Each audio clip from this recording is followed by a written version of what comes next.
Scheduled to last over 11 years. We'll take a look at just what that controversy is all about. We're also going to talk about road rage. AAA calls it driver-to-driver violence, and we're going to tell you what you should not do when you're on the highway. We're going to spend a little time with an author here. He's a writer for the New York Times, wrote a book, and it's one of the great detective thrillers, but it's real. It's the story of attempting to track stolen medieval art from a cave in Germany after World War II to an unlikely location, a small town story. in Great Texas. Story. Also, we're wrapping up our series on breast cancer, giving you some ideas of some of new and exciting developments in the treatment there. We're going to have a chance to sit down and talk with William Macy. You know him from ER, from Fargo. He's in a new movie, Boogie Nights. He'll be with us in a little while. And our travel editor, Peter Greenberg, is going to be here with some cruise deals. All of that coming up. First, however, let's head down to Washington and check in with Bob Kerr with a look at our news this Sunday morning. Hey, Bob, good morning. Jack, Soledad, good morning. Nice to see you, Soledad. Good morning, everybody. Weather is making news this morning. Torrential rain has forced thousands of Texans to evacuate Bishop and Driscoll near Corpus Christi, and the San Antonio area was especially hard hit. In some spots, more than 15 inches of rain in just 3 days. The ground now saturated by a soaking that caused many to flee, seeking higher ground. And there's a chance, 50-50 chance there is, of more rain in South Texas today.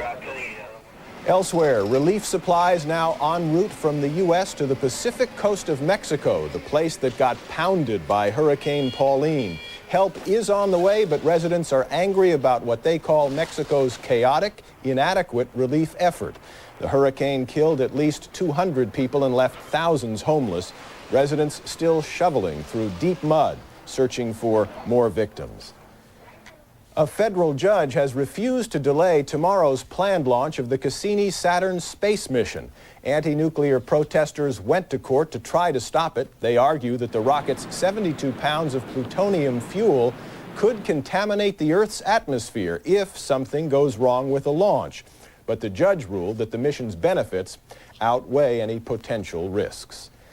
The American aircraft carrier Nimitz has arrived in the Persian Gulf with 6 other U.S. warships. Tension has increased along Iraq's border with Iran, and the U.S. battle group was ordered into the region after Iran violated a no-fly zone inside Iraq about 2 weeks ago. In baseball, Game 5 of the National League Championship Series this afternoon and Game 4 of the American League battle tonight. In the 12th inning, Game 3 of the ALCS ended on a passed ball and a very controversial call. Cleveland beat Baltimore and leads the series 2-1. The NLCS is tied at 2 games apiece after Atlanta shut out the Marlins. Coming up tonight on Dateline Sunday, you may think putting up with a bully is just part of childhood, an experience that's relatively harmless. But some parents say bullies drove their son to suicide. Children are teased all the time in every school all over the country. Do you really think that teasing could lead to your son's death? Yes. Yes. The hidden dangers of bullying and what you can do to protect your child. The story tonight starting at 7, 6 Central Time on Dateline Sunday. That's a quick look at the news headlines on this Sunday morning. Back up to New York now. Jack, Soledad, Joe Whitty. Great. Thanks a lot, Bob. So, Joe, more rain for the folks down in the Southwest? Both places, Texas and the west coast of Mexico. Let's take a first look at Mexico. We've got Tropical Depression Olaf. It's been hanging around for more than a week right off the coast. Now 60 miles off the coast will provide some flooding rains of 4 to 7 inches between Acapulco and Puerto Vallarta. Meanwhile, Texas, more torrential rains for the Corpus Christi area, and then all the way up through Minnesota and Wisconsin. Rainfall easily 2 inches under some of those passing thunderstorms along the eastern seaboard. Beautiful weather, 69 degrees and sunny skies for New York City. A touch of winter snows in the mountains of Washington State and also western Montana. That is the national weather. It is 5 after the hour right here on Today. 4 parts of the Great Lakes area will find temperatures in the 70s, rather wet for Wisconsin and portions of Minnesota. 68 degrees in Minnesota. Maine, a good day to be in Maine, everybody. Bright sunshine and temperatures in the cool but normal 50s with bright fall colors. Off to the far Pacific Northwest, 57 degrees in Seattle, Washington, 59 in Portland, Oregon, and down south, San Francisco, Soledad, 71 degrees and sunny skies by the afternoon. Up north, Fairbanks, Alaska, 40, or rather 29. Anchorage will be 40. Honolulu, Hawaii, 86. Much more in a half hour, and now here's Jack Ford. Joe, thank you. On Close Up this morning, Monday's scheduled launch of the Cassini space mission to Saturn. On Saturday, a federal judge refused to delay the blast-off. This is a result of opponents of the launch who are warning that an explosion might release radioactive plutonium. The Cassini spacecraft will take 7 years to reach Saturn, where it will explore the rings and the icy moon named Titan. Joining us this morning to discuss this, the Cassini mission science manager, Dr. Ellis Miner. Dr. Miner, good morning. Good morning, Jack. Tell us what you hope to learn as a result of this mission. Well, Saturn is probably one of the richest scientific targets we have anywhere in the solar system, and we hope to be able to learn a lot more about it by circling the planet for 4 years with a very rich array of scientific instrumentation. Now, we've seen concern expressed by critics here about the use of plutonium, and they have suggested that there are other safer power sources available. Why use plutonium here? Because contrary to what some of those opponents say, there is no alternative to power sources at the distance of Saturn. The plutonium batteries, or the radioisotope thermoelectric generators as we call them, are the only source we have that is powerful enough and reliable enough to keep us operating for 4 years in orbit following 7 years of cruise to get to Saturn. NASA has told us that they believe that there is a 1 in 1,400 chance of an accident early in the launch that could release some of this plutonium, a 1 in 476 chance later in the launch, and in 1999, when there's what they call a flyby here, less than 1 in a million.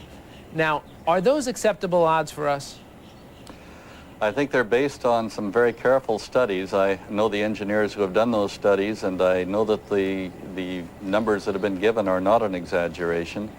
We've in fact accepted the 1 in a million chance of an impact with Earth during the flyby period as a design requirement rather than making an estimate on a design that's already completed. So we have really done our best to absolutely minimize the possibility of any plutonium release on the Earth flyby. And Dr. Miner, when should we expect to be getting some pictures back to learn something more about this mission? Well, it takes us almost, as you indicated earlier, 7 years to get to Saturn.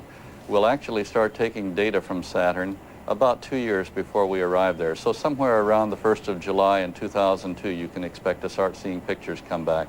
Of course, the best ones will be after we get into orbit, and that orbit insertion occurs on the 1st of July in the year 2004. Our descent to the surface of Titan with one of the probes that's attached to the orbiter will take place near the end of November that same year. All right, Dr. Miner, stay with us, if you will, for a few moments now. One of those who does indeed object to this mission is a professor of nuclear physics at the City University of New York, Professor Michio Kaku. Professor, good morning to you. Why do you feel that the dangers here outweigh the possible benefits? Because this is the mother of all plutonium shots, the most dangerous mission ever attempted in the history of aeronautics. And if it comes plunging down like a meteor from outer space and it disintegrates, like it probably will according to NASA's own environmental impact statement, all the plutonium will escape, says NASA scientists. In that case, an international furor has been created. Scientists have looked at the numbers now. Between 50,000 to perhaps 1 million people could get a death warrant if the plutonium pulverizes and it's inhaled in the lungs. Let me tell you the problem that I think the members of the public have. We listen to reputable individuals saying, no, it's safe, and then we hear other reputable individuals say, no, this has the potential for devastation here. I understand that the government has a 6-year safety analysis here. It's a document 2 feet thick, and we're told that every statistic has been substantiated by independent experts, and they say essentially this is safe. Why should we not believe that? Because this is the summary of that report, and it's rigged. In the sense they have all the plutonium escaping when it comes down from outer space, but then it lands within 2 miles of the impact site. Now, give me a break. Previous nuclear accidents like the Cosmos 954 from Russia plowed into Canada in 1978, spewed out radiation 400 miles, not 2 miles, 400 miles from impact. When you say it's rigged, to me that means you're saying that all of these independent experts, up to the President of the United States, who has signed off on this mission, are either lying to us or they're absolutely incompetent. Why should we believe either of those two things? I think it's self-deception, because the worst mistake that a scientist can ever make is to believe your own press release. You have to look at the laws of physics. And there's a self-fulfilling prophecy when they say 1 in a million, 1 in a million. It's like a mantra. That was the same number used before the Challenger explosion. The reality is the laws of physics are more important than the press releases of NASA. Dr. Miner, let me come back to you for just a wrap-up comment, if I may. It is true, is it not, that NASA cannot say to the American public that these vehicles and the containers for the plutonium are indestructible? It's true, they are not indestructible, but they have been constructed in such a way that the possibility of plutonium release is extremely small. And in spite of the numbers that Dr. Kaku has quoted there, even if the impact to Earth did occur, the estimate, as he could have read himself out of the environmental impact statement, is that a total of maybe a maximum of 120 deaths could occur, not the millions he's saying. All right, gentlemen, I want to thank you for joining us this morning. Dr. Ellis Miner, Professor Michio Kaku, thank you very much for spending some time with us this morning.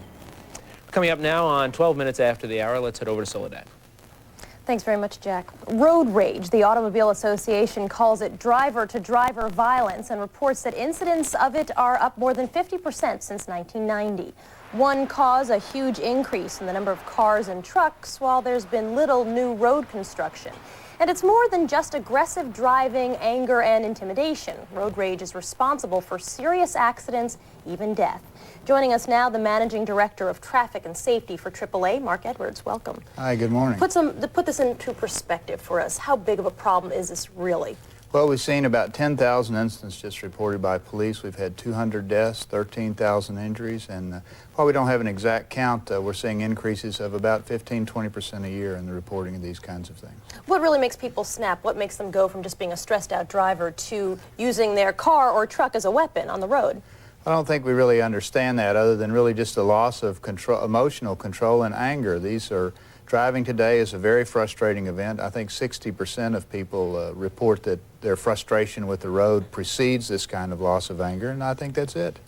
You talk about ways in which you can protect yourself against drivers who are barreling down the highway like maniacs. You have a list of don'ts. I'm going to list them and you can explain. Sure. Don't block the passing lane, don't tailgate, don't stop, don't change a lane without signaling. These to me sound like just ways to be a good driver. There are ways to be a good driver. It's called sharing the road, and something we should all do, and it's that simple.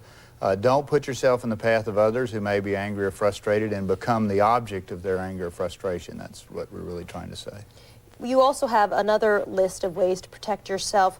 I'm going to list them as well. Be polite. Why is being polite so important? Well, again, being polite is being sensitive to others. Being sensitive to others, put yourselves out of the way of these people, and that's really, again, what we're trying to encourage. Keep your distance. Yes. Don't crowd in. Don't let yourself be crowded in. Give people room to move around you and maneuver. Avoid eye contact. Is that something that can set somebody who's on the edge already off if they catch your eye? Well, it certainly can, and it seems to be prevalent in our society today, but just don't catch yourself staring at someone. If they're gesturing or angry, just ignore them. Look the other way. Use your horn sparingly. I think that's, I laughed on the way in last night. I think my taxi cab driver honked the horn about 30 times between here and the airport. There's really no need for that, and it just does nothing but add to the noise and irritation. Call the police. Does that mean don't get out of your car and get into a confrontation with somebody? That's exactly what it means. Police are working hard to solve this problem. Give them a call. If you don't have a cell phone, drive to a police station, but certainly get in touch with somebody that can help you. What is the best way for someone to keep their own cool when they're driving? Because, as we've talked about, driving is very stressful. It's hard. Yes, it is hard. I think the easiest thing you can do when you feel yourself frustrated, when you feel yourself getting angry and you're on the road, put yourself in a position on the road where you're not around traffic. Give yourself a chance to cool off. Change the radio station.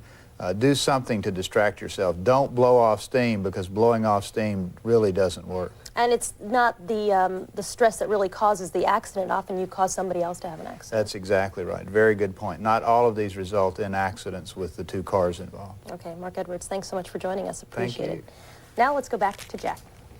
Soledad, thank you. It's been called the greatest art theft in history, and it was not done only for the money. Sometime during World War II, the treasures of this medieval church in Germany were hidden for safekeeping in a cave outside the town. Shortly after the war, a U.S. Army lieutenant with an apparent taste for fine art had come upon that cave, and a number of those items then disappeared and ended up in his home in a small town in Texas. The rest of this amazing story is the subject of a new book. It's called Treasure Hunt. And author and New York Times reporter William Honan is here with more. Bill, good morning. Good morning, Jack. We had a chance to see just in that tape some of those items, but give us a sense of what types of items we're talking about here. They're miraculous. There are about a dozen of them, and it includes medieval manuscripts, one of them written in gold ink, things called reliquaries, which are containers for ancient Christian relics, splinters from Noah's Ark, drops of milk from the Virgin Mary, and so forth. They're absolutely mind-boggling, breathtaking, extraordinary. How'd you get involved in this search? And by the way, this has been written up, and it's true after having read the book, as if it was a real-life detective thriller. But how'd you first get involved? I toyed around with the idea, you might say, and finally, I guess what did it is I was entranced by the exotic nature of these things.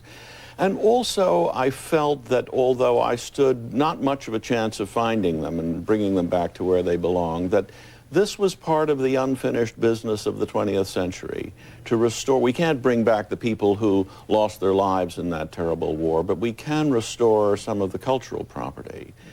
We hear about that with the Swiss banks today. This journey, this detective search you went on, took you from this quaint castle town in Germany to a very unlikely location in Texas. How'd you get there? Indeed. Well, it was taken to Whitewright, Texas, up near the Oklahoma border.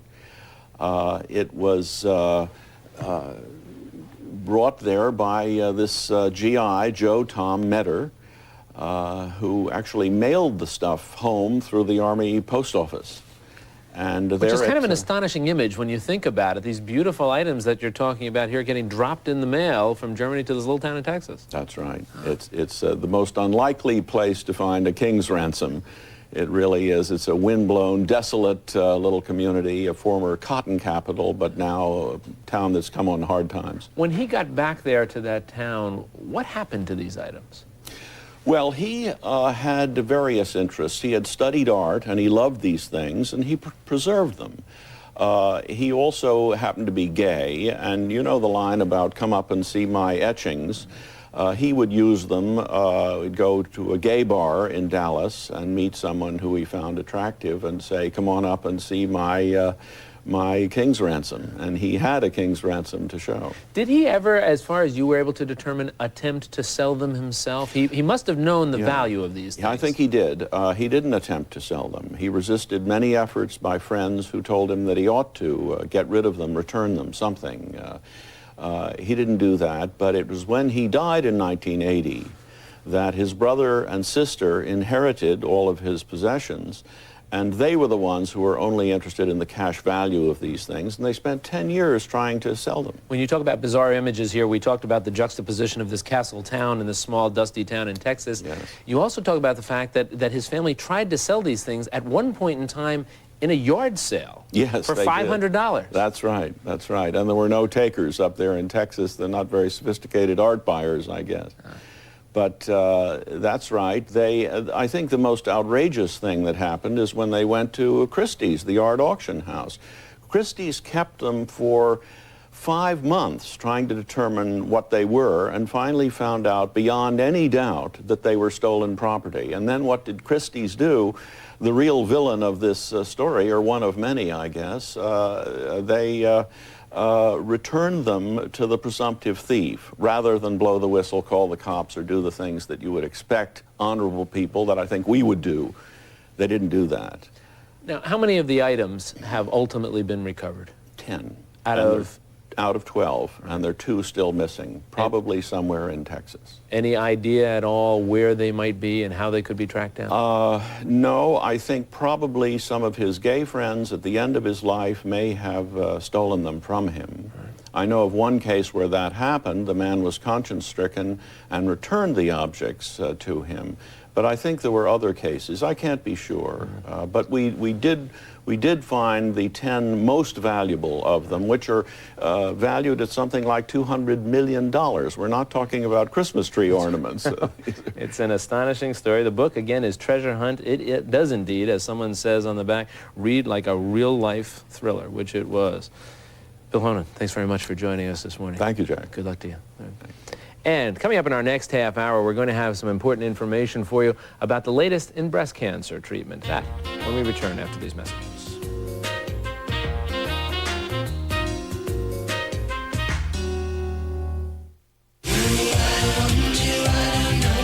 Hi, we're Savage Garden, inviting you to join us backstage on our national tour. Just watch Seven's Home and Away tonight for your chance to win. Don't miss your chance in Home and Away tonight at 7. We know you really liked the original Chew Me. The soft fruit chew in 4 delicious fresh fruit flavours. Lemon, orange, blackcurrant and strawberry Chew Me. But have you tried the new Chew Me? With more chew, more fruity flavour and just more So you'll love the new Chew Me in your favourite lemon, orange, blackcurrant and strawberry. Which one's your favourite? Get your new Chew Me in the bright new packet. Think no more. Touring Australia and back with the album of the year. The album of the year tour edition is out now with a limited edition bonus 6-track CD. Singing live with special guest She Had. Faith No More's album of the year. Get it now. George Harris breeds champion dogs. From sunrise to sunset, he looks after their every demand. But at the end of the day, nobody wants to spend their lives talking to a bunch of old dogs. So George calls Introline and talks to really cool people. Introline. It's a party. It's a rave. It's thousands of people like you who want to talk and sometimes want to meet.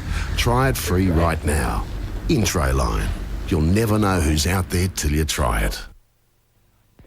Let's call NightNet. Hi, Andrew here. I'm tall, tanned, and feeling really naughty. If you want to play, press 3. He sounds yummy. Sure does. You are now entering live chat. Hey, is that you, Natasha? Yeah, and my friend Alex. Are you girls in the mood for some fun? Absolutely. Why play at home when you can play on the phone? Call NightNet 1900 143 111. We're back about 26 minutes after the hour. Bill Honan is staying with us here to talk a little bit more about Treasure Hunt, the book. You were just telling a pretty funny story about all of this. Yes, well, there were amusing moments. Once I knew what I was looking for, and I began calling around Texas, speaking to appraisers, art dealers, pawn shop owners, and so forth. At one point, I called a guy in San Antonio, Texas, a little old bookstore there, I guess, and told him what I wanted, and he said, no, sir, we haven't seen anything like that. We're fresh out of medieval manuscripts. It seems that a lot of people actually had their hands on these things. I mean, many different appraisers looked at them in some... Well, they did, and none of them really behaved in what I would regard as an honorable fashion. I'm not going to say that they broke the law. I think, in fact, the law should be changed. In which case they would have broken the law for not having called the authorities and said, look, somebody has presented some obviously stolen property. Instead of doing that, they would surreptitiously return the material to the presumptive thief. I think that's outrageous. I think it's disgusting. I didn't realize, we need a new law. I didn't realize, Bill, to tell you the truth, that there were laws about stolen items such as this, stolen art objects. That essentially require you to do something, right? What are you supposed to do? As a matter of fact, you don't have to. You see, the present law says that we don't want to become a society of informers, where we're tattling on each other. And so even if you witness a crime, there's no law that says that you must report it. As a citizen, however, as a museum curator, as a dealer who is licensed, now, we should expect a higher standard of behavior from those individuals, and that's where I think we need some corrective legislation. So right now, if I'm running a museum and somebody walks up to me and goes like this to me and says, here, I got some great artwork here for sale, and I look at this, and I recognize this as being stolen from someplace. Yes. No obligation to let authorities know? Or? No obligation. But they all seem to say, well, we wouldn't ever, we would never touch it because it's stolen. Obviously stolen, but they weren't going to Well, they realize they're smart enough to know that they can't sell it. They can't make a legitimate sale. So it doesn't make sense. Yeah. Well, once again, the book is Treasure Hunt. Bill Honan, thanks very much. Thank you. Good. Take care. We'll be back after these messages. Stay with us.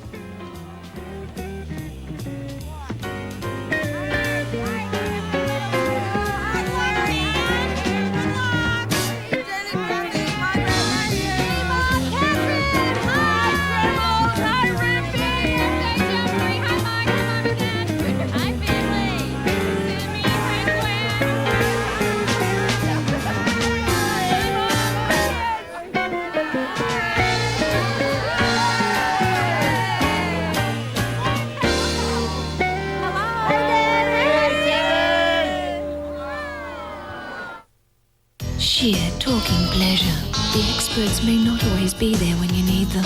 Reflections is Ladies Live, waiting to talk to you. Open 24 hours. Reflections is discreet. Our ladies are perceptive, discerning. Discuss your needs, dreams, love, romance, affairs. Call Reflections 1-900-167-001. Safe, sensitive to your needs. 1-900-167-001. Smooth, refreshing, totally unspoiled. Hey, it's up to us to protect something so pure. I'm playing my part. How about you?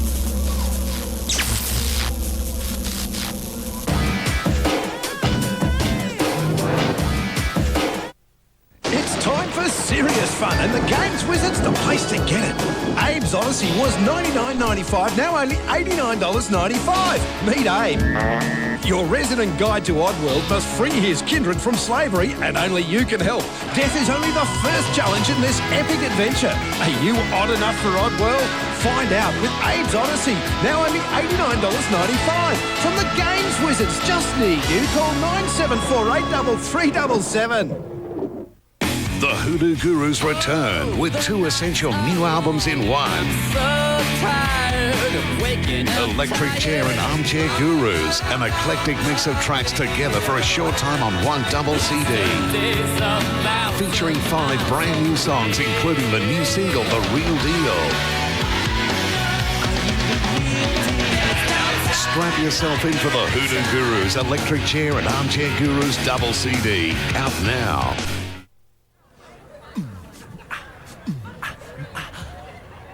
There were times I left your heart in vain, times I turned and walked away.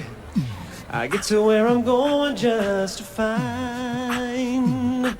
Won't be happy in this world if you're not by my side.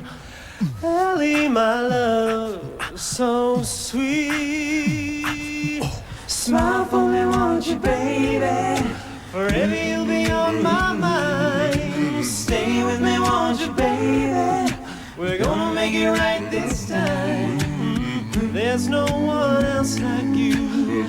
Anything you wanna do, Ellie, my love, so sweet. Ellie, my love. Ellie, my love. So sweet, yeah, so sweet, so sweet. Ellie, Ellie, so sweet.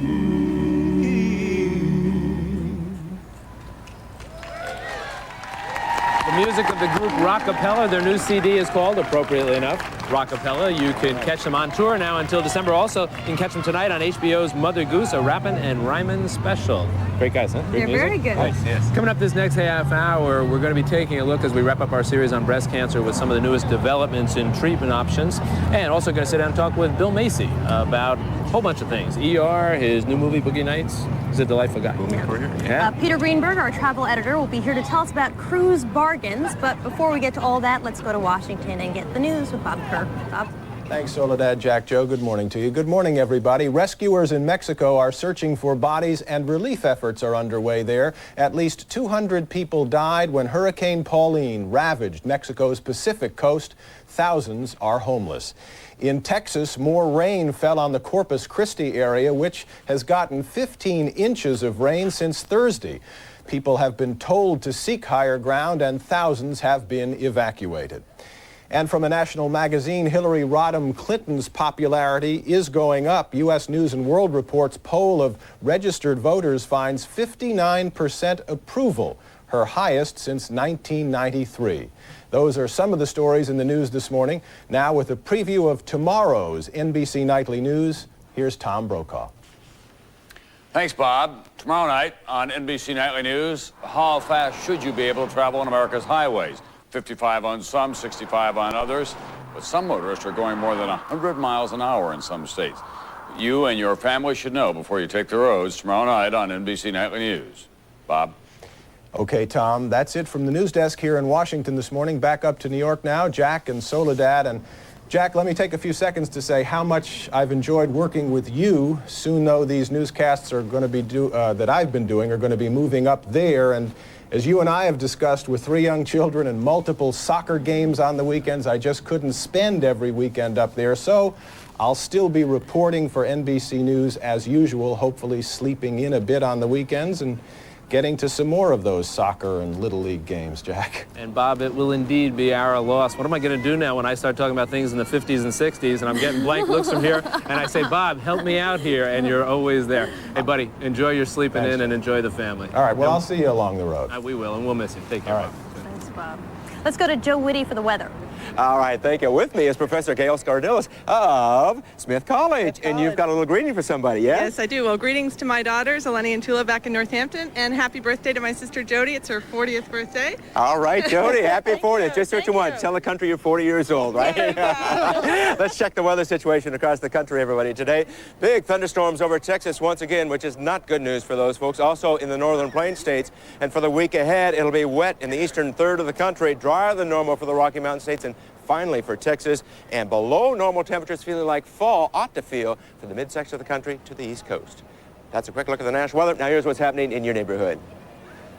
We'll find ourselves today beautiful, 69 degrees, everybody. Nice sunny skies, no doubt about that. And we're going to find ourselves also off to the west, rather wet in Seattle and Portland, and down over Texas. Yeah, still quite wet this morning, isn't it, huh? And look at this little guy, 80 degrees in Dallas-Fort Worth, 83 in Southern California, Los Angeles, and 71 degrees in San Francisco. Cool 40s and 41 degrees in Montana and Wyoming, and 48 degrees in Butte, Montana, and again, 69 degrees in New York. And that wraps up the weather from outside. Look at this guy. Let's go back inside. All right, Joe, straight ahead on today, some discussions of new treatments for breast cancer. That after these messages. Wednesday, a kidnapping, a clever disguise. Activate. A trick double play. I think we can stop this fast. Strap yourself in for breakneck thrills. Want to get out of here? You talk to me. The series hit of 97. FX, Wednesday, 7:30.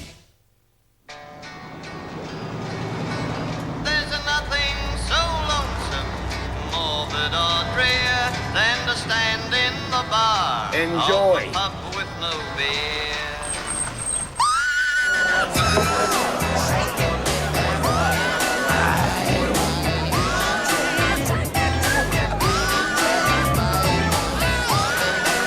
Strongbow, sweet, dry, or draft. Every girl is a cover girl at Cover Girls. Big girls, little girls, short girls, tall girls, young girls, and, well, all our girls are cover girls. For the guy who thought he had it all. Get a little bit more. Call a cover girl tonight. 190-22-10-078. Cover girls are here. 190-22-10-078. Why do Bega call their super slices super slices? Is it because super slices are made with creamier milk from happy cows? Is it the traditional skills that go into making them? Is it because there's more Bega tasty cheddar in every super slice? The answer is simple. Bigger super slices are super because they taste better. Another bargain from the Games Wizards. How's this? The complete Sony PlayStation unit for $199.95 plus a free game. Limited offer, only good while stocks last. The Games Wizards, just near you. Call 9748 3377. This kind of first aid experience has produced this first aid kit. Every one we sell helps to raise funds to support our volunteers, and every one can save a life.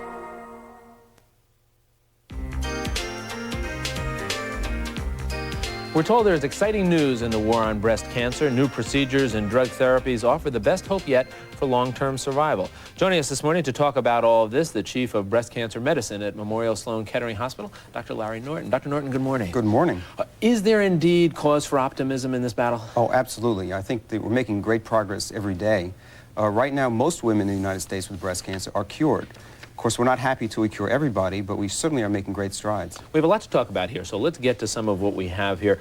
There are a number of new treatments or adaptations of previously existing treatments we want to talk about. The first one I want you to explain to us, in terms of, I guess, more diagnosis than treatment, is called sentinel node biopsy. What does that mean? This is a very exciting new advance. It used to be that when you had breast cancer, you had to have all the nodes in your axilla, the armpit, removed.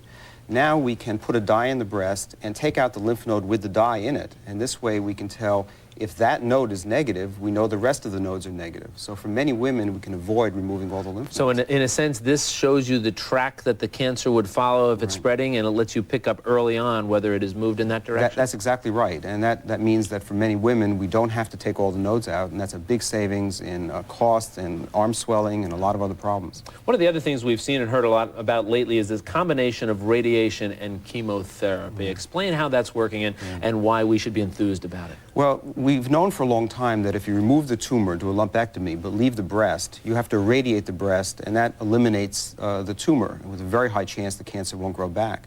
Some recent evidence suggests that for some women after mastectomy, if we also add radiation, that also improves cure.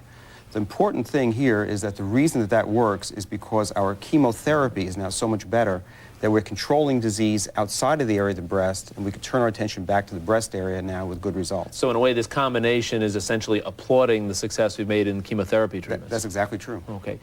Also heard about a new drug called Taxol. What is that, and why will that be important? Taxol is from the Pacific yew tree, and it is clearly one of the most active drugs that we have for treating breast cancer. The important thing about Taxol is we're learning better ways to use it. New schedules that are very active. The drug's only a few years old in clinical practice, but new schedules and new ways of integrating it with other drugs. And we think that this is going to be a significant advance in our ability to cure the disease. How soon do you think that that'll be out there and available? Well, people are already getting it in protocols and in clinical research trials, and we think that within a year or so, the results will be available and everybody could get it. Another new treatment, or another treatment we're talking about, is stem cell replacement. Why is that important? Stem cell replacement's been around for a long time. It's a way to give higher doses of chemotherapy to knock the cancer out and save the bone marrow so that patients don't get very sick.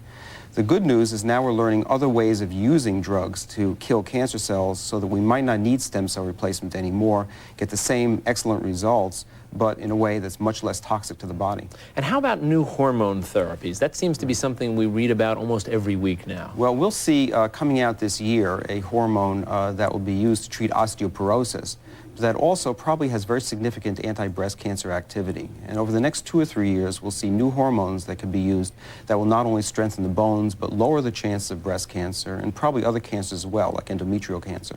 This, I think, will change the picture dramatically in the use of hormones in this country and will help us another step forward in the cure and perhaps even the prevention of breast cancer. We're also hearing about a breast cancer vaccine, which seems to everybody to sound like the silver bullet that's being looked for here. Well, we hope so. It very well might be. Breast cancer cells clearly have things in them that are not normal, and if we could teach the human body to attack those chemicals, then we can kill the cancer cells. And the exciting thing is that the research going on now, and patients are getting these vaccines now, the research is indicating that this can definitely work and that we might soon have a way of vaccinating people so if they should get cancer, their own body will destroy it. We have a list here, and we just have a moment, so I want to go through it quickly, but I think it's very important here that you've helped us put together, saying if you've been recently diagnosed with breast cancer, what should you do? Seek expert care, and you talk about the important thing is find people who are on the cutting edge of medicine here to help you. Educate yourself and be a fighter. Why are those two things so important? You can't get excellence, you can't demand excellence unless you know what excellence is. So it's very important to go into whatever situation you're in fully armed with knowledge. Read as much as you can. There are many organizations to help you. SHARE here in New York and NABCO, National Alliance of Breast Cancer Organizations. These are organizations that will help you, and they'll help you be a fighter.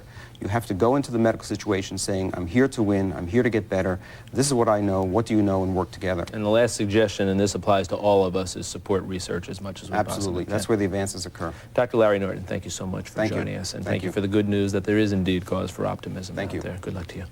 And we'll have more for you straight ahead on Today. However, if you'd like more information on this, you can call the National Alliance of Breast Cancer Organizations. This number, 1-888-80-NABCO. That's 1-888-806-2226. More for you coming up after these messages. Join Adriana and Rob. Hello, how are you? With enthusiastic contestants. Are there any vowels in this puzzle? For a game you won't forget. This is one of the most incredible games I think I've ever been involved in. Wheel of Fortune, 5:30 today on Channel 7. Why do Bega call their super slices super slices? Is it because super slices are made with creamier milk from happy cows? Is it the traditional skills that go into making them? Is it because there's more Bega tasty cheddar in every super slice? The answer is simple. Bega super slices are super because they taste better. It's now open Simple Grow's Hydroponic Superstore. Super prices on lights, super results with VOC gases, superb growth with Simple Grow nutrients and pH meters just $79. Genuine Dutch BVB clay $30. Grow wool from $3. Super prices Superstore. Simple Grow's Hydroponic Superstore. Corner Hassel and Widemere Streets, Wetherall Park. Open 7 days. It's super. Come fly with me, let's fly away. Cruises have always been a favorite vacation, and cruise ships almost always inspire awe. It was almost 40 years ago that the SS Rotterdam was first launched, the flagship of the Holland America fleet. The Rotterdam has sailed on more than 1,000 cruises since then, with the grace and style of a time gone by.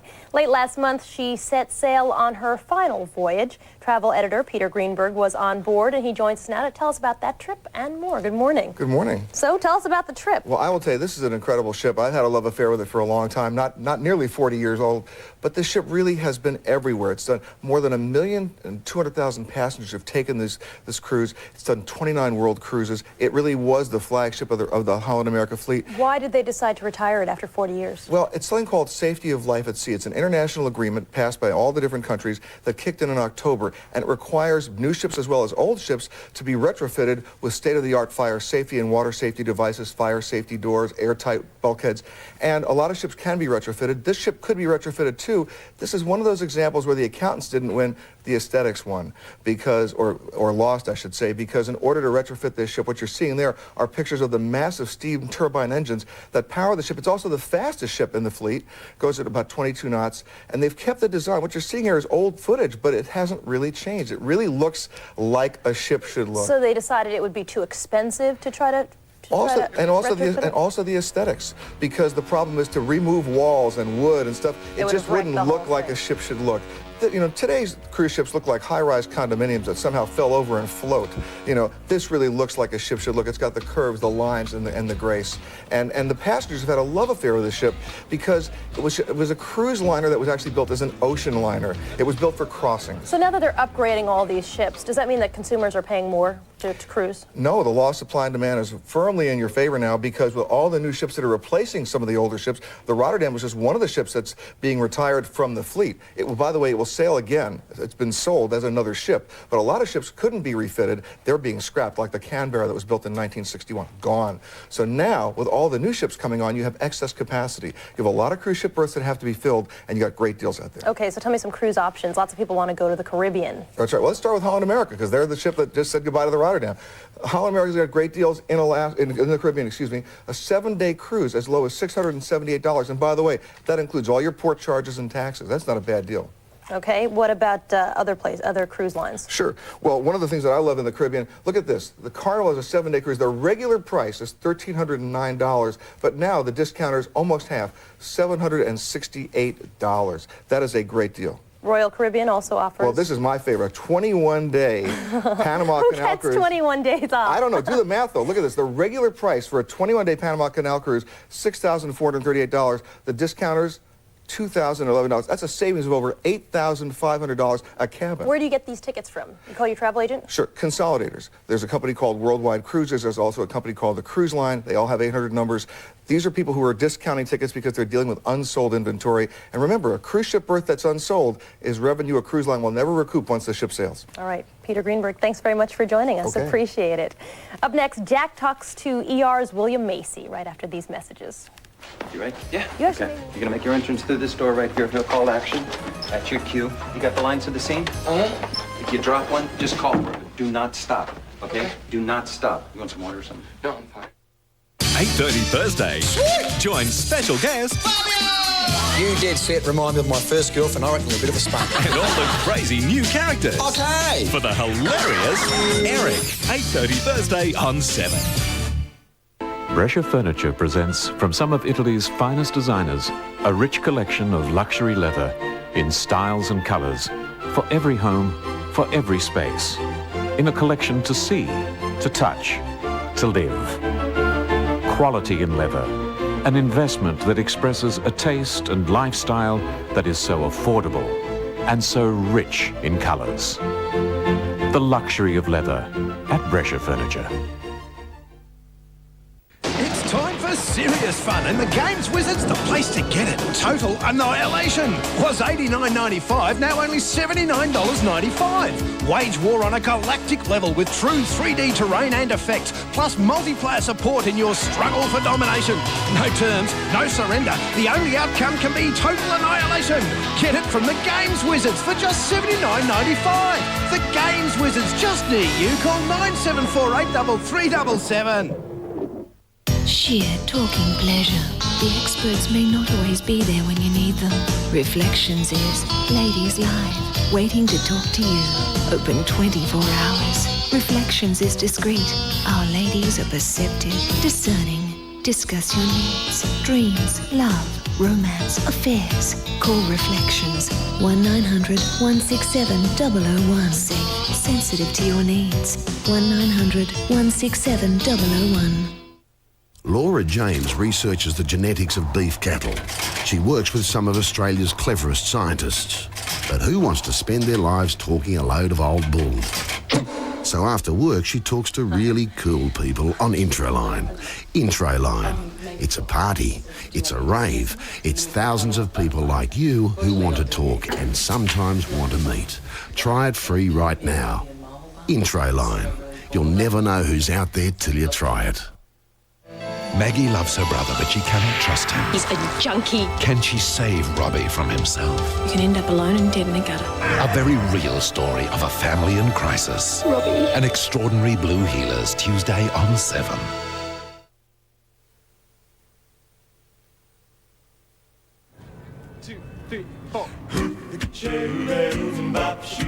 NBC. The music of the group Rockapella outside of Studio 1A here on the Today Show. William Macy, not only a terrific actor, but he's got an uncanny knack for picking very successful projects. You know him, among other things, as Dr. Morgenstern on NBC's hit series ER. Last year, he earned an Oscar nomination as the misguided car salesman Jerry Lundegaard in Fargo. This summer, he had a featured role in one of the year's biggest films, Air Force One. His latest project is called Boogie Nights, a film that focuses on the adult entertainment industry back in the 70s. And William Macy joins us this morning. Bill, nice to see you again. Nice to be here. Let me ask you about Boogie Nights. When somebody first came to you about this film and they say, okay, here's the deal. It takes place back in the 70s. It's about essentially the porno industry. Did you say to yourself, is this something that the public's really going to be interested in? Well, yeah. Yeah. But what sold you about it? Believe it or not, it's about family values. It's about community. That's what I got from the film. We saw it again last night. And it's really wonderful. I mean, there's a sort of redemption at the end of the film. It just happens to take place in this dysfunctional family which happens to make pornography. It really is one of those films where if you look at a little blurb about what it's about, it doesn't truly tell you what it's about. Your character, again, somebody who is in the midst of this. You play a guy by the name of Little Bill who's Burt Reynolds' assistant here. It really, I saw somebody refer to as a moral character in a not so very moral world. Is that accurate?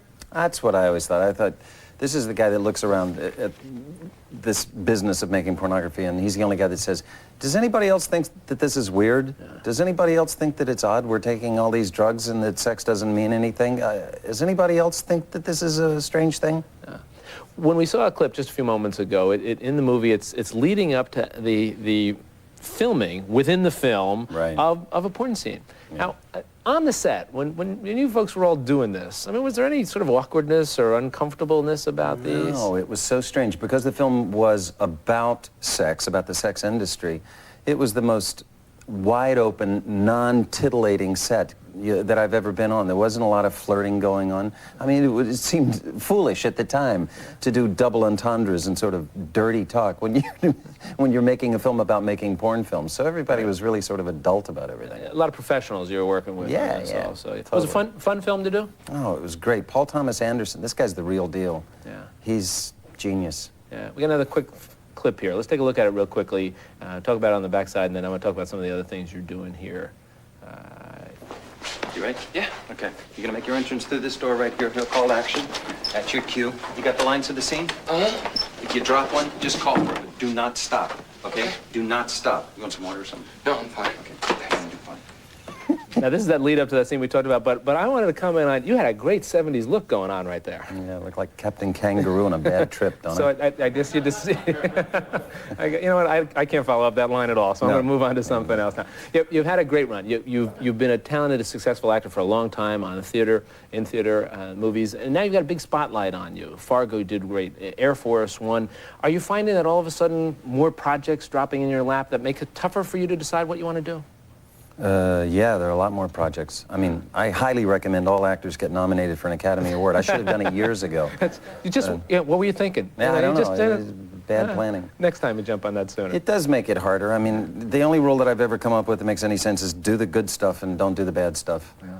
You got, real quickly, we're going to leave you, but one of the things you're working on right now is called A Civil Action, one of my favorite books. When are we going to see that in the studios? Oh, it takes about a year to do these things. So we're shooting it now, and this time next year, perhaps. Okay. Bill Macy, always a pleasure. The movie is Boogie Nights, and it's worth seeing. Oh, it's great. Good luck. We'll see you again soon. Thanks. Good. And we have more for you straight ahead on Today after these messages.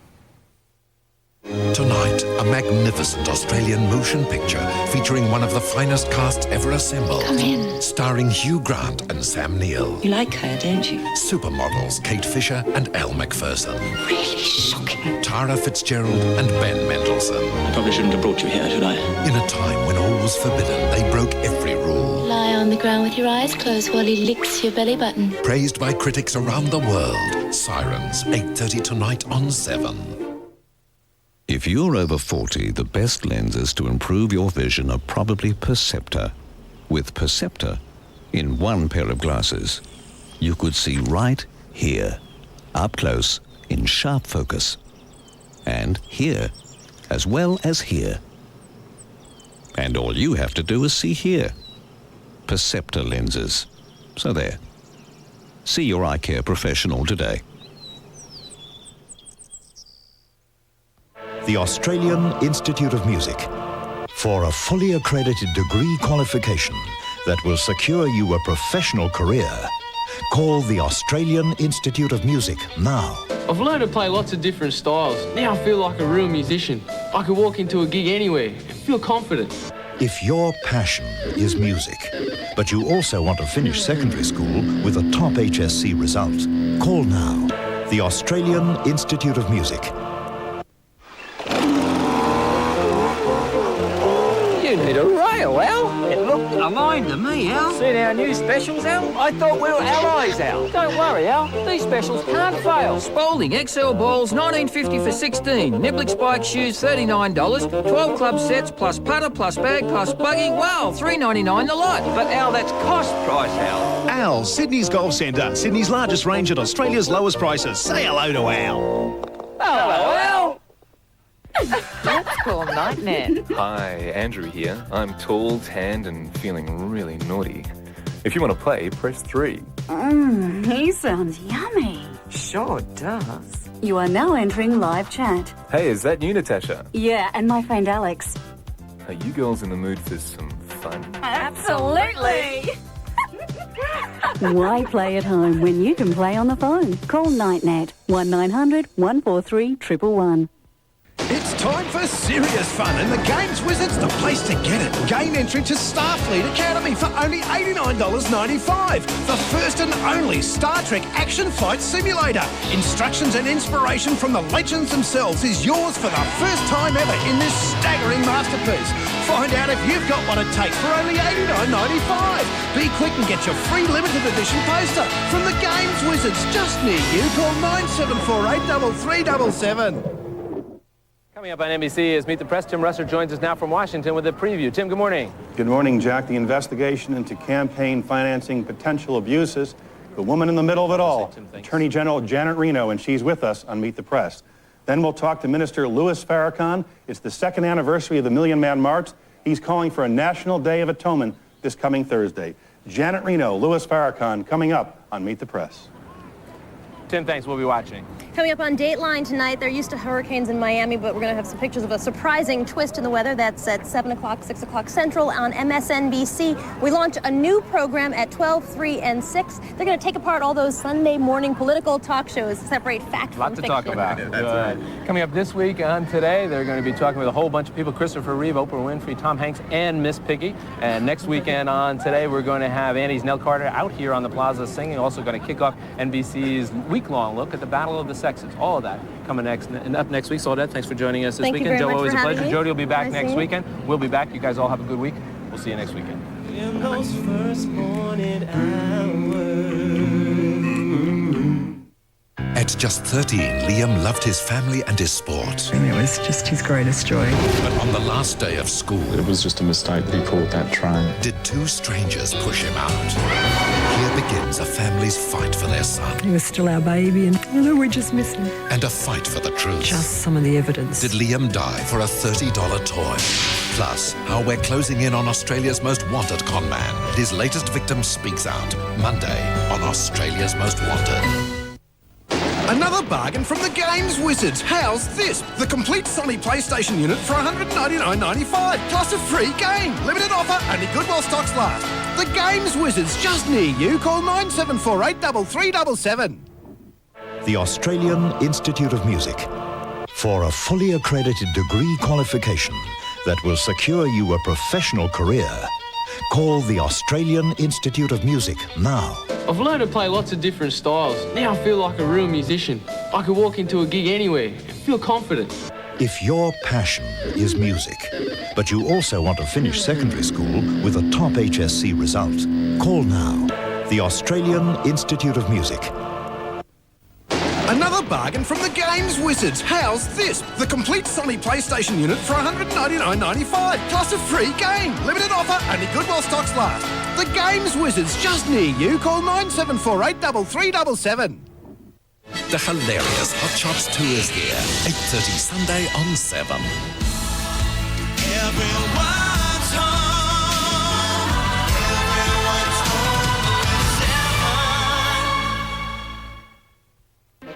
home. From NBC News in Washington, this is Meet the Press with Tim Russert. Welcome again to Meet the Press. Our issues this Sunday morning. President Clinton's Attorney General says she's mad. And this morning, she's here to set the record straight.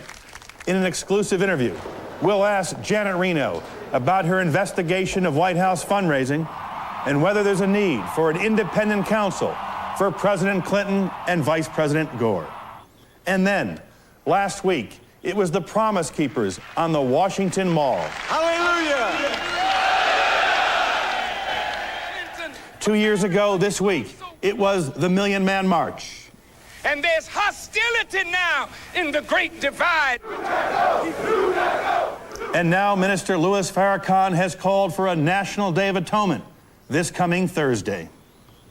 America in general and blacks in particular are in need of a holy day of atonement, reconciliation, and responsibility. Are these faith-based, all-male movements good for America?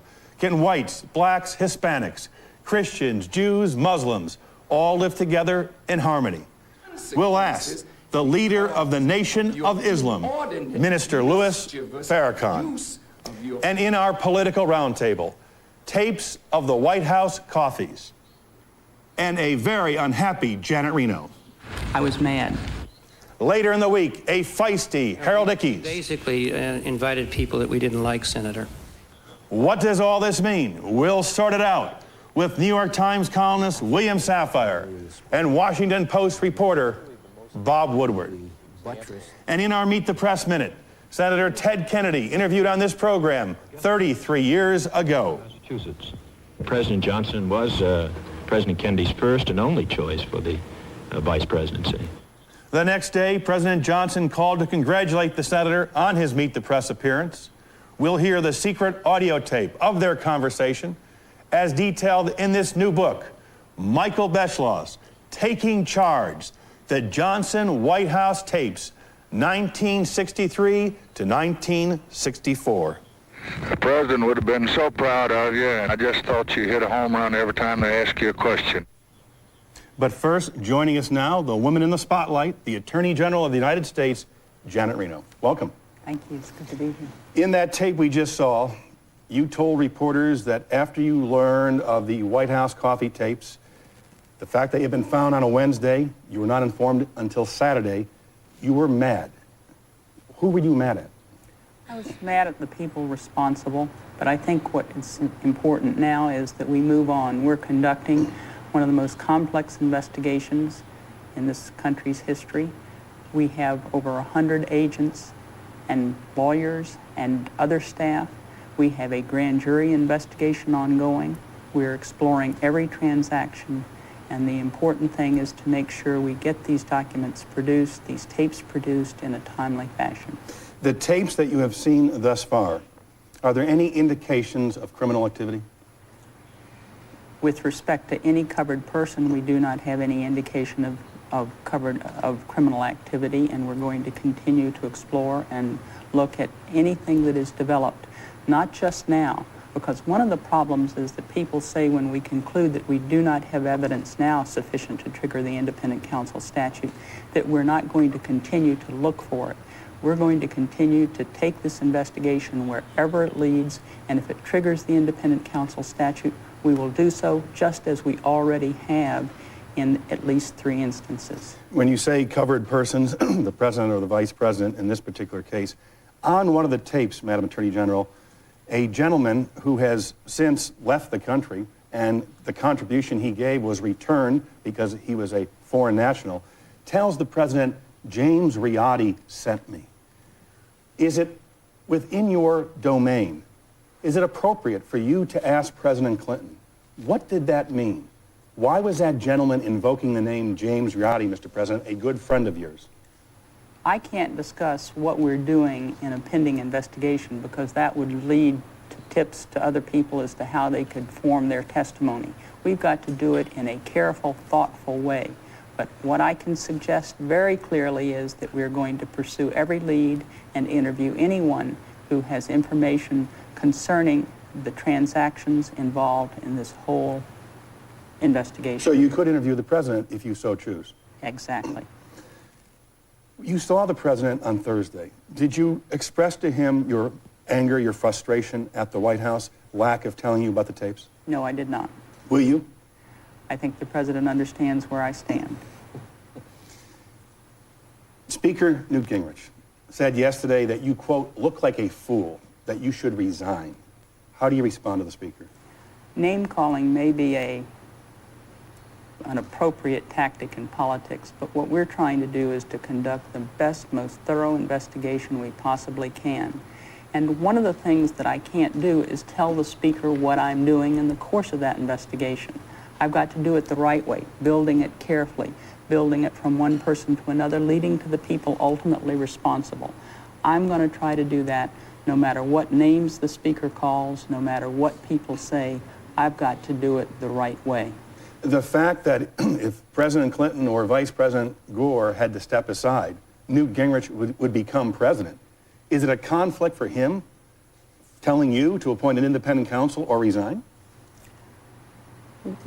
When the speaker calls names, I don't pay too much attention. What I try to do is listen to people who have constructive ideas and keep an open mind, and most of all, what I'm trying to do is to make sure that I follow the evidence, I follow the law, I don't follow innuendo, I don't follow shrill accusations. Do you have any plans to resign? No, but I've always said that if I'm asked to do something that I don't think's the right thing, I would. But as of now, you will serve your full 4-year term. That would, of course, depend on the president, and I think Speaker Gingrich has also talked about impeaching me. What people say about me, what people threaten, just isn't what should be done in this investigation. This investigation should be conducted not in headlines, not in the public's view, but in an orderly way with that grand jury to see that justice is done. If justice takes us to whomever, let it be. If justice says people didn't do anything wrong, let it be. But let it be based on the evidence and the law. Are you concerned by the threat of impeachment? No.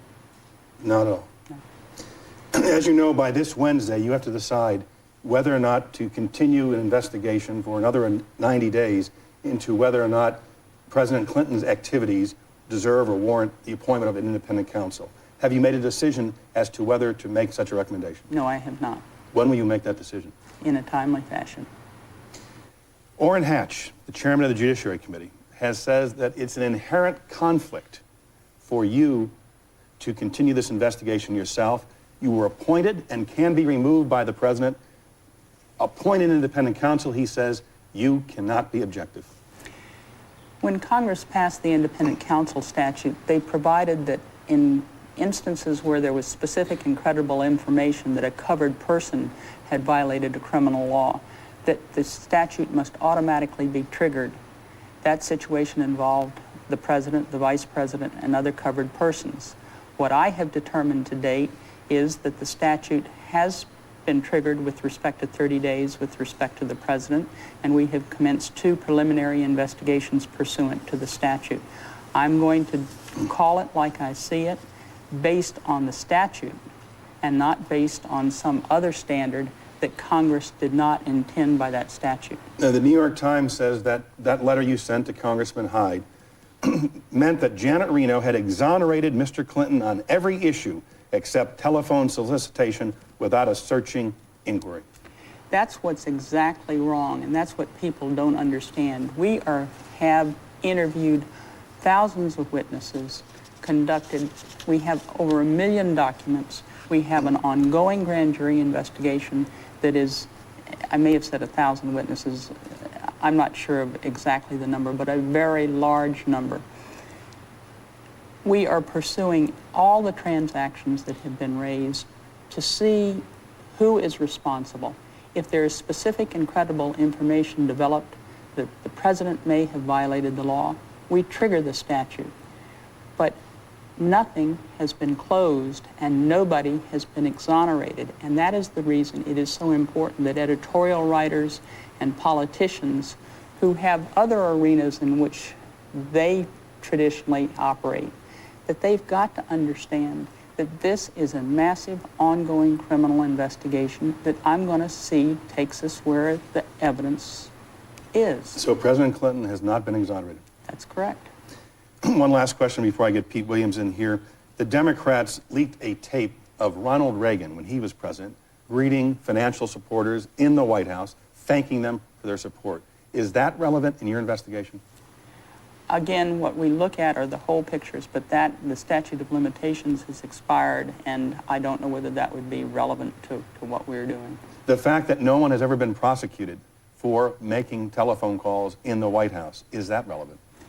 What we will look at are the practices and procedures under Section 607 and make an appropriate determination in the course of the investigations now ongoing, in which the independent counsel statute has been triggered.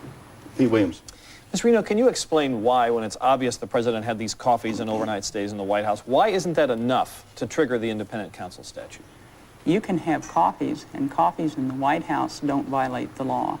You can do so many things that don't violate the law that some people say it must have happened because that happened. We've got to have specific and credible information that a covered person may have violated the law before we can trigger it. And the reason is you don't want to pursue innuendo.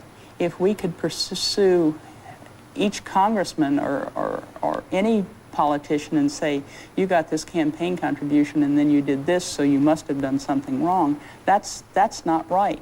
For us to say because some average citizen did something that may possibly, by the most remote speculation, have been a crime, doesn't mean that we can go start knocking on their door and investigating. We've got to have thresholds before we bring the power of government down on people, no matter who they are. And by covered person, of course, you mean someone covered under the independent counsel law. So does that mean that you have to have actual proof that the president or vice president asked for money during these meetings? No, the triggering effect of the statute is to trigger the preliminary investigation requires that we have specific and credible information that a covered person may have violated the law. And violated the law would mean ask for money.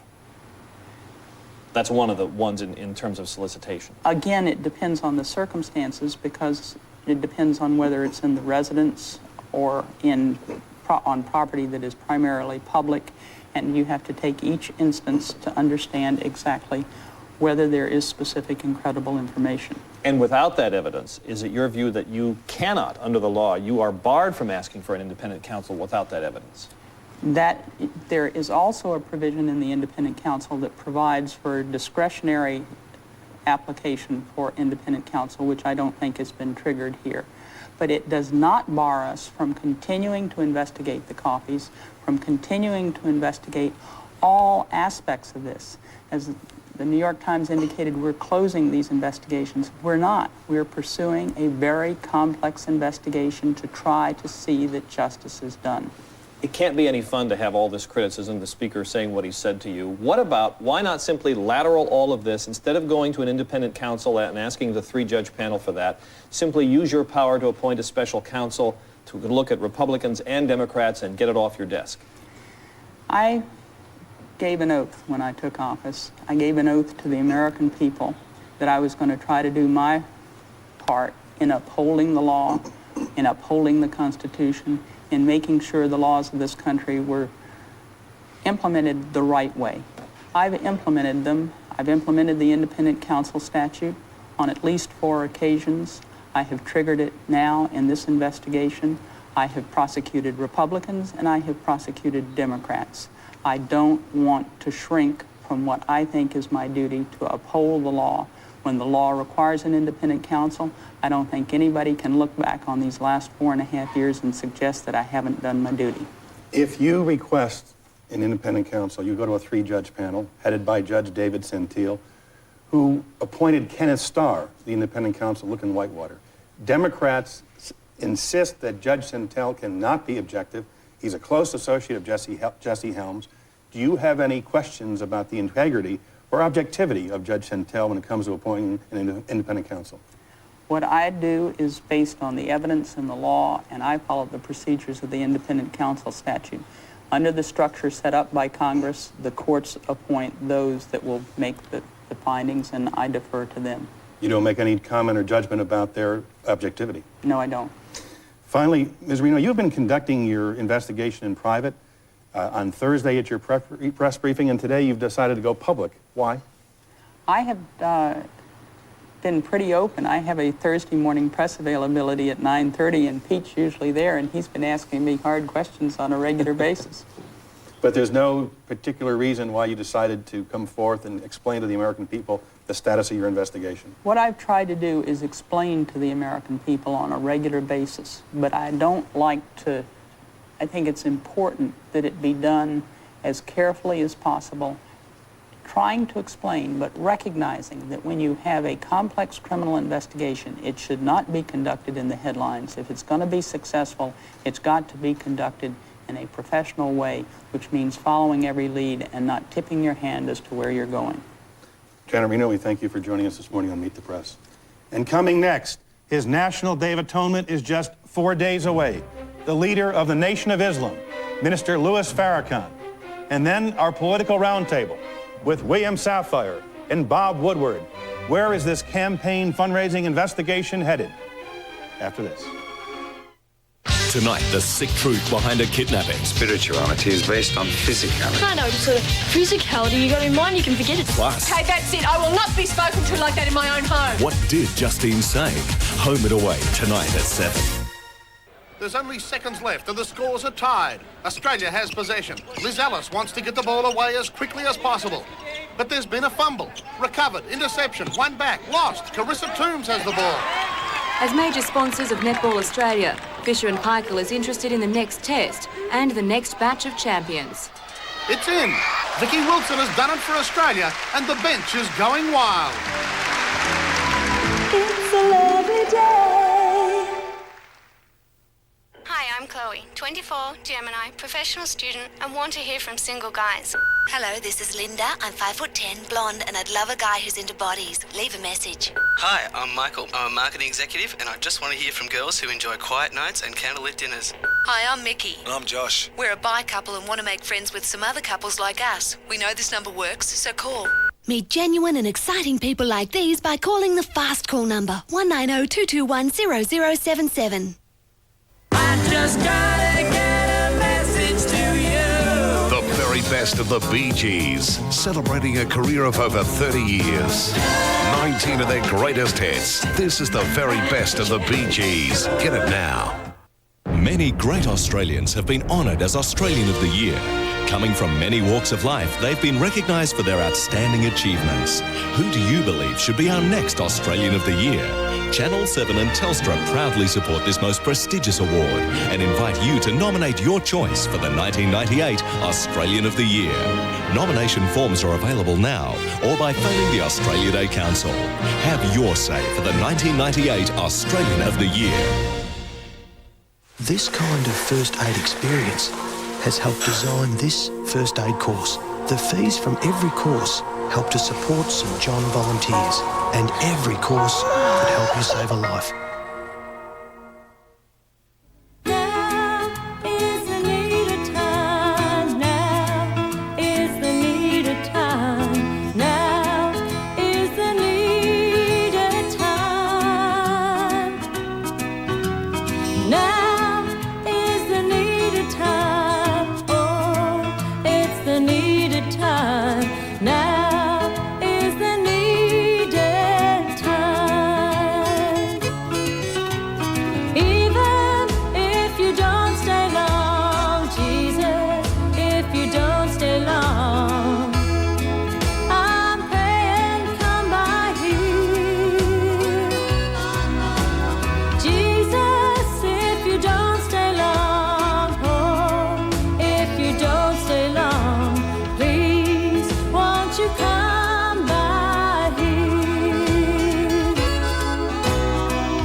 We're back on Meet the Press, and with us now, the leader of the Nation of Islam, Minister Louis Farrakhan. Welcome.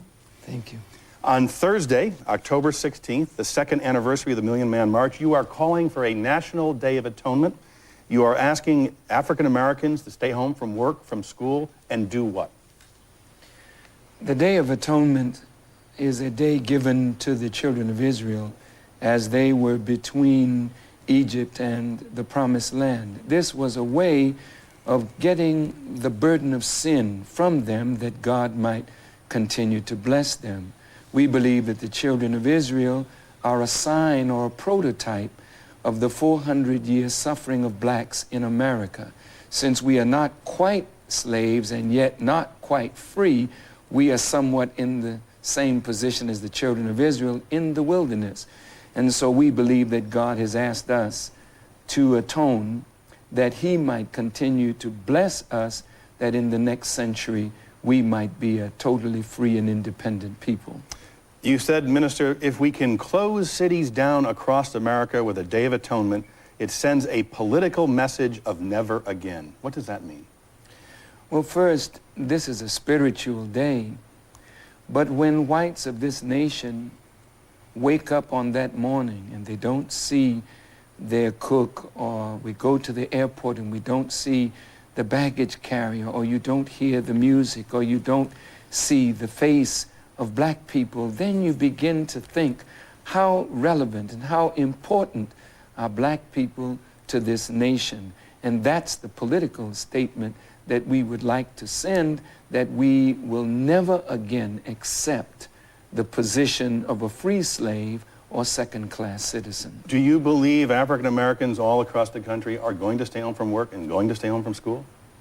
Like any holy day that is new, like Kwanzaa, for instance, it started very small, but now the whole society recognizes Kwanzaa as a legitimate holiday or holy day for our people.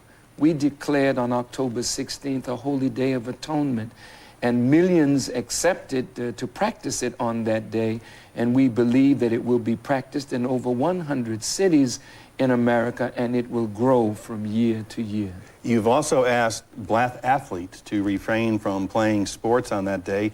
It very well could be the 7th game of the Baltimore Orioles versus the Cleveland Indians. That night, it will be the San Diego Chargers versus the Kansas City Chiefs. Are you asking the black athletes who participate in those contests not to play on that day? The day starts the evening, sundown of the 15th to sundown of the 16th. So I'm sure that those who are playing with the Chiefs or with the Orioles or other teams will be able to play. But that's a personal decision that each participant will have to make. I want to show you a graphic of something you said in Denver about black men and get your reaction and ask you to talk to America about it. It is not accidental that the black male in the condition he is in, that funeral parlors in the black community are filled with young black males, that our women are in college and in business suits, while the men are in the streets, in jail, or turning homosexual. What is the state of young black men in America today, and what did you mean by that? I think the statement is very, very clear. The black male has been called an endangered species. And if you remember, during the time of Pharaoh and the children of Israel, Pharaoh saw the multiplication of the children of Israel and felt that that multiplication threatened Pharaoh's future and the future of the Egyptians. So he planned in a conspiracy to kill the children of Israel males and spare the females. We see the same kind of thing in effect today. When you move jobs from the inner cities to the suburbs into foreign markets, leaving the black male, the Hispanic, and the poor white in the lurch, when there's no real job retraining that would cause our people to be able to fit in a service-oriented economy, and with the introduction of drugs and guns and the gang warfare, our young black males are in funeral parlors, they're in prisons, and they're being turned into that which God never intended, so that it leaves the